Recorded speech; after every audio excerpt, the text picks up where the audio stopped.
Hello, it's Joshua from Thundermite Studios, and today I bring you a very odd review of Iron Man Armored Adventures. So, this show, I really reviewed on a limb. I was going to review Iron Man 2 and why it's so hated among, MCU fans, me included. But then, I was looking up songs to put, I usually make the YouTube short before I watch it. Just because I like making thumbnails, I like making YouTube shorts. But, I stumbled upon this theme song, and I watched the show a lot when it came out, back in 2013. This song was literally most of my time, so, yeah, I thought I'd go through and just, review it, for the sake of reviewing it. And I really wanted to make this video one part. It probably would have been 30 minutes if I made it one part. But I just couldn't watch the entire show. I just finished the show I'm filming this on Monday. I finished the show on yesterday. So, yeah, I kind of did it on the list.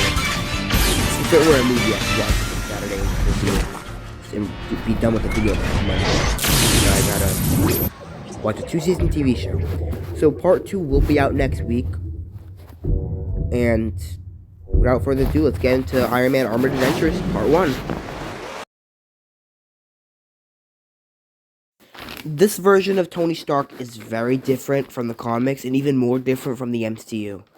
He is a teenager who is not an alcoholic, who has a strong need to save everyone. He's like post Iron Man 1 Iron Man, but without the whole I'm stuck in a cave and I'm drunk. And I actually think I like this interpretation of Tony Stark a lot. Funny enough, I can relate more to this Tony Stark, not in terms of being rich, losing my dad, not having any friends, but I can relate in terms of being very headstrong. I am a very headstrong person. That's a bad thing. I don't let down my guard whenever I'm in an argument. I stick to my point. But I really like this version of Tony. He is semi-relatable. Although I do have an issue with him. I think that his character development, at least in Season 1, I have not seen Season 2 yet, is terrible. They do, oh my god, you need us, backtrack. You need us, backtrack. You need us, backtrack. This is genius in a way, because I can tell that they're doing that on purpose. They're kind of because he's a headstrong character. He's not going to learn on his first try, right? Towards the end of the season, he does learn from his mistakes, though, which I like. Next is Rhodey. I'm not going to touch on Rhodey. I'm going to make a few notes. I like Tony's voice actor. I hate Rhodey's voice actor. A lot. He is a terrible voice actor. It just straight up sucks.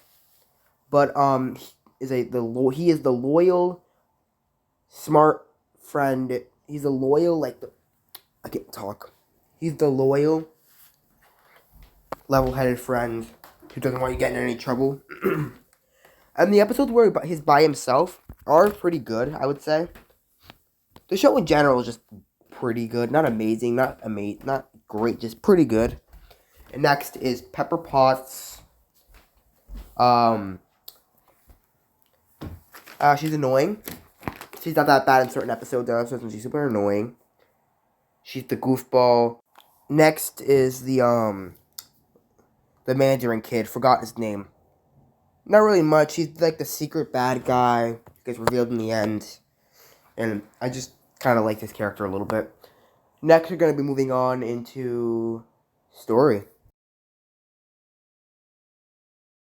The story follows Anthony Tony Stark as he navigates a world as Iron Man. His father gets attacked by the Mandarin, an ancient villain that has 5 rings, and he has to navigate the world with Rhodey and Pepper Potts, and learn what it becomes to be a hero and accept help from everyone around him while being betrayed by one of his best friends. Overall, the plot of this show is, I think, really original. It has a few issues.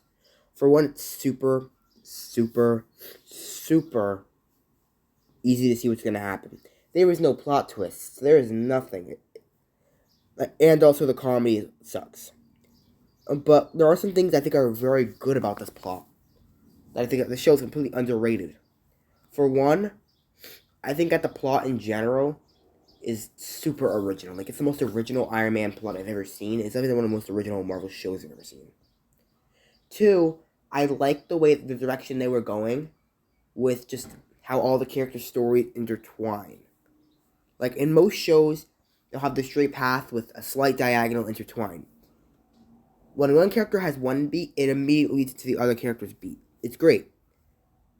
3, I really like about the plot is that, like, they were able to stretch it out really well. Like, this isn't a show where you felt like it was dragging on and on and on. Like, they were... No, of course, there was, like... The main plot was stopping the rings, but there was, like, half the season was, like, a side plot of, stopping Obadiah Stane. And I just really liked that. I think that this plot is very original, and I love originality. That's why I like Moon Knight so much. But, it's really all I gotta say about the plot. It's really bare bones, but very original, and it has its good moments. I have a ton of notes for this show. For one, I liked the animation. This show it did come out in 2009, but the show started development in probably 2008, maybe early 2007. I'm willing to bet all the money I have that it was meant to coincide with Iron Man 2008, but they ended up having to delay the show because it wasn't ready. Overall, the animation style is just amazing for its time. 2008, 2009, even nowadays, 3D animation looks this good. Of course, nowadays they really nailed down shadows and lighting. I think that's the one thing about this animation. It really has no lighting. But a show I made on the cheap, like this show and the show that made in 2009 with 3D animation, is very impressive. There are a few animation shows, and there are even fewer Marvel shows that have a level of animation. The only show that I say that has animation that even equal to this would be Spectacular Spider-Man and maybe Avatar: The Last Airbender in Korra. But I still think I like those. Of course, I like those animations better, but it's because you can do more with 2D than you can do with 3D. Another note I have is that voice acting is surprisingly bad for this show. I mean, there's the Mandarin. I think is a good voice actor for the one he's in the suit. Tony Stark has a good voice actor, and I think Pepper's voice actor is just okay. And so was, I think, the mom person. Forgot who she was.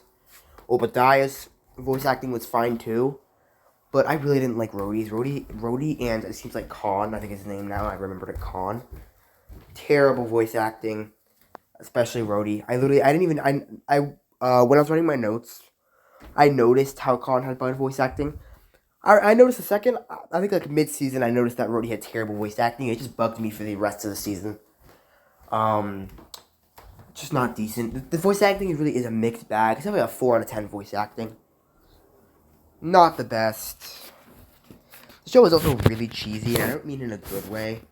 Good cheesies like Doctor Strange, Multiverse of Madness, Spider-Man 2, Shazam is good cheesy. Not Iron Man Armored Adventures. It's the bad cheesy. It's too cheesy. It's unbearable. Really is unbearable. It's a big issue. My biggest issue is definitely how the voice acting is. And that's not usually my thing. I'm a type of person, I care more about story. And I care more about story and immersion than I care about CGI and voice acting. But I guess voice acting could go into immersion. Yeah, as I just said, I'm the type of person that really cares about immersion, and when it comes to animation, but when it comes to live action, I really like CGI. I don't really care about CGI. I care about camera angles. That's my thing. But I can just say for a fact that I really don't like the voice acting. It broke my immersion. And yeah, we'll move on to my final verdict. As it said, this is my half verdict. My full verdict will be out with season 2. I'll do an individual verdict for season 1 and 2, and then which one is better, and then a final rating of the show. But I'm a type of person where I'm very generous when it comes to stuff. I have to give season 1 a very solid 7 out of 10. Now for me at least, my ratings go 1, 2, and 1 is like garbage, not worth watching. 2 is okay. This is terrible, but it's not as bad as 1. 3 is like okay. This is not like I can tolerate this, but it's still garbage. 4 is this is a good type of no. 4 is like 4 is like a good type of garbage. Like oh my god, this is so good, it's bad. 5 is like very mediocre, like very run of the line. 6 is mediocre. It's better than average. It's average is 6 for me. An average show will get 6. 7 is good. 8 is great. 9 is amazing, and 10 is near perfect. Like for example, a 7 will be something like probably a 7 would be like Thor, like Iron Man 3, and like a 10 would be something like Spider-Man No Way Home, or maybe I really liked Infinity War, so Infinity War would probably be a 9. But I have to give Iron Man Armored Adventures a 7. And that's me being very generous because I was originally going to give it a 6.5. It's slightly above average. In terms of kids' television, for nowadays, it's above average. It's really good for kids' television. In terms of kids' television back then, it's very average. Back then, you had Avatar airing. You had Spider-Man airing. I would say you had Earth Mightiest Heroes airing, but that show is so overrated. Earth Mightiest Heroes is so overrated. Yeah, but overall, I just think that, like, it's definitely a 7, and the reason I'm going to give it a 7 is because I was going to give it a 6.5. Story, plot, voice acting, 6.5. But I'm going to up it by half a point for one reason. The originality of this show is amazing. Whiplash, completely different. Living Laser is completely different. Crimson Dynamo, he's not even Crimson Dynamo anymore.